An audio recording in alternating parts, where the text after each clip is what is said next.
Ahojte športovci. Pokračujem v predstavovaní športových bodov programu Hnutia Olano a priatelia, s ktorým ideme do nasledujúceho volebného obdobia.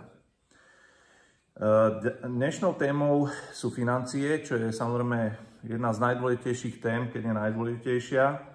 A hnutie má naozaj pripravené niekoľko opatrení, ktorým vylepšuje zásadne financovania a podiel hrubého domáceho produktu na športe.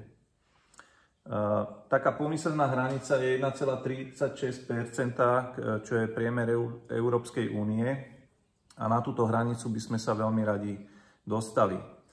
Ako hlavným opatrením, a čo bude možno aj rodičov veľmi zaujímať, je športovné 50 eur na mesiac pre deti, školopovinné deti, dajme tomu od 7 do 14 rokov. Je to 8 ročníkov a naozaj toto opatrenie priniesie pre každé dieťa možnosť športovať, možnosť využiť týchto 50 eur na rôzne krúžky, organizovaný šport, ale v neposlednej rade bude môcť byť využívaný aj na školách. Chceli by sme to dosiahnuť zvýšením zdanenia bank, čo prinesie do štátneho rozpočtu samozrejme veľký balík peňazí a určitá časť týchto peňazí by bola určená práve na toto športovné.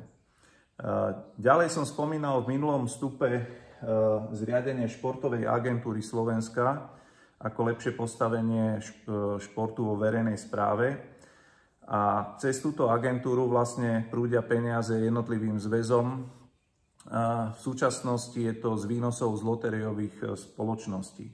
Tu by sme chceli urobiť zmenu a tieto výnosy vlastne by sme zafixovali na výnosy zo stavkových kancelárií, čo by prinieslo progresívnejší rast týchto peňazí až možno okolo 10% smerom do zväzov a ďalej podľa zákona o športe potom k ďalšiemu rozdeľovaniu.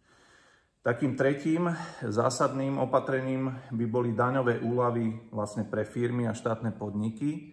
Účinné daňové úľavy v rámci regiónov, to znamená, že veľmi by to pomohlo samosprávam, klubom v jednotlivých regiónov. A takisto veľmi dôležitá vec je, že by sme chceli zaviesť už systémové financovanie športu aj na základe nejakej diskusie so samosprávami, pretože vieme veľmi dobre, že niektoré samosprávy idú príkladom, čo sa týka podpory a financovania športu, a niektoré samosprávy zase možno v niektorých rokoch nedajú na šport ani euro, a to by sme chceli zmeniť. Kluby sa nevedia na to pripraviť, nastaviť, takže chceli by sme naozaj predvídateľné financovanie aj zo strany samospráv.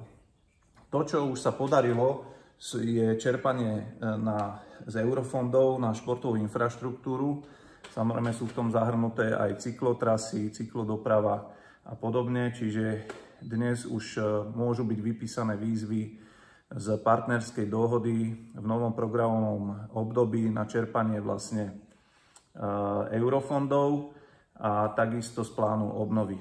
Takže pevne verím, že vás aj toto zaujalo. Je to veľmi dôležitá téma, ktorá sa skladá z viacerých opatrení a verím, že si to nájde svoju podporu. Ahojte.